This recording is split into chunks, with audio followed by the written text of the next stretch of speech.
अस्सलाम वालेकुम स्टूडेंट्स। आज का जो हमारा टॉपिक है वो है डिमॉन्स्ट्रेशन ऑफ ग्राहम्स लॉ। तो स्टूडेंट्स, प्रीवियस लेक्चर में मैंने ग्राहम्स लॉ के बारे में आपको जो है बताया था, जिसमें हमने स्टेटमेंट भी पढ़ी थी इसकी। इसके अलावा जो है मैथमेटिकल एक्सप्रेशन को हमने अंडरस्टैंड किया था। तो उसके अकॉर्डिंग जो है रेट ऑफ डिफ्यूजन जो है is inversely proportional to the square root of density. ठीक है, तो आज हम इस रिलेशन में हम जो ग्राहम्स लॉ है, आज के लेक्चर में हम जो है ग्राहम्स लॉ जो है उसकी डिमॉन्स्ट्रेशन को समझेंगे।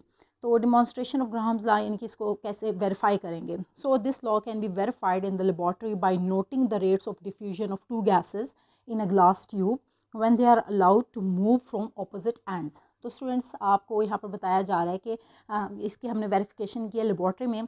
जैसे वेरीफाई किया गया है इसको लेबोरेटरी में by noting the rates of diffusion.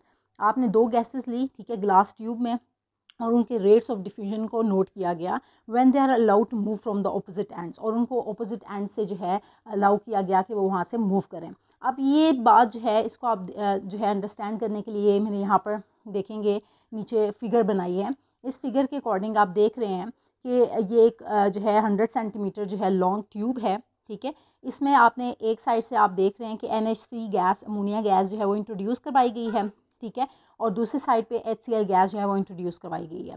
और यहाँ पर आप देख रहे हैं तो दो एंड जो हैं, ठीक है, एंड जो हैं इसके, तो उस पर जो है एक एंड पे जो है आप देख रहे हैं कि HCl जो है वो जो है 2 कॉटन प्लग्स जो हैं वो सॉक किए गए हैं इन HCl।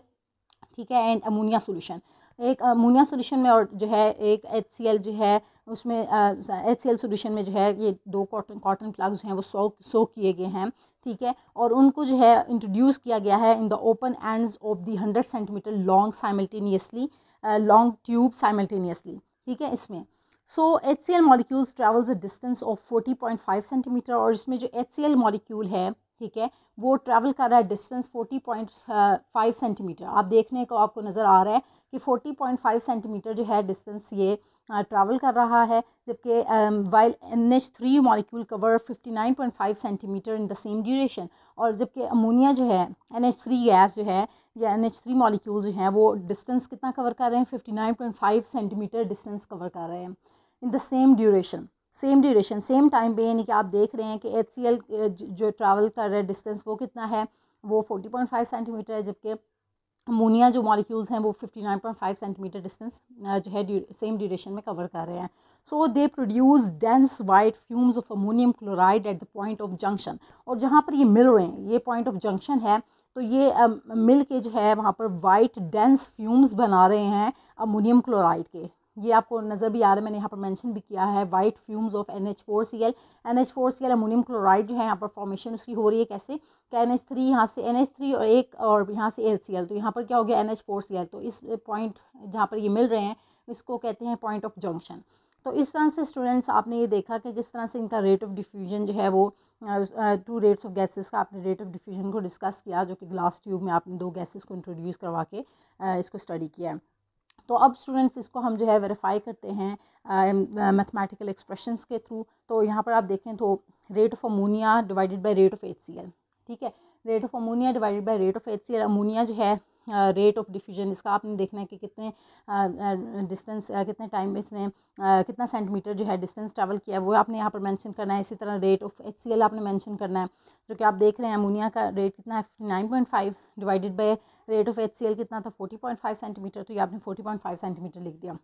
नेक्स्ट जो है is equals to under root of molar mass of HCl। तो यहाँ पर HCl का मोलर मास आपने मेंशन करना है divided by under root of square root of molar mass of ammonia.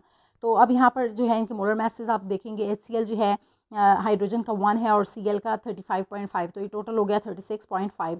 ये तो आपको पता ही होगा मोलर मास ऑफ HCl जो है वो कैसे आया है। यहाँ पर मैं इसको दोबारा से यहाँ पर मेंशन भी कर देती हूँ ताकि आपको कंप्लीट अंडरस्टैंडिंग हो सके। तो यहाँ पर स्टूडेंट्स मैं मेंशन कर रही हूँ HCl है, ठीक है, 1 है H का, एंड क्लोरीन का कितना है 35.5, तो ये आपके पास टोटल आ गया 36.5। तो ये इस तरह से यहाँ पर मेंशन कर देना आपने। और इसी तरह molar mass of ammonia, molar mass of ammonia कैसे करेंगे, NH3, ठीक है, नाइट्रोजन का कितना है 14 है, और हाइड्रोजन के 3 हाइड्रोजन हैं, तो इसका मतलब 3 हो गया, तो 14 + 3 = 17। तो जो कि हमने प्रीवियस जो लेक्चर्स हैं चैप्टर नंबर 1 में हमने इसको कम्प्लीटली अच्छे से अंडरस्टैंड भी किया हुआ है, लेकिन यहाँ पर मैंने इसलिए रिपीट किया था कि आपको कोई कन्फ्यूजन ना रहे। तो ये स्टूडेंट्स इस तरह से आपने molar mass of HCl divided by molar mass of ammonia ये यहाँ पर जो है मेंशन कर दिया इनकी वैल्यूज़। और फिर आप देखेंगे कि इनको जब आप कैलकुलेट करेंगे तो it comes out to be 1.46 is equals to 1.46। तो दोनों अब इक्विवेलेंट आ रहे हैं। So hence law is verified, यानी कि यहाँ पर ग्राहम्स लॉ जो है वो क्या हो गया है, वेरीफाई हो गया है।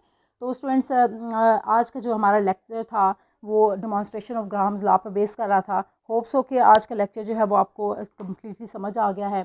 और आज के लेक्चर से रिलेटेड अगर आपके माइंड में कोई भी क्वेश्चन है तो वो आप मुझसे कमेंट्स में पूछ सकते हैं। Thank you so much student.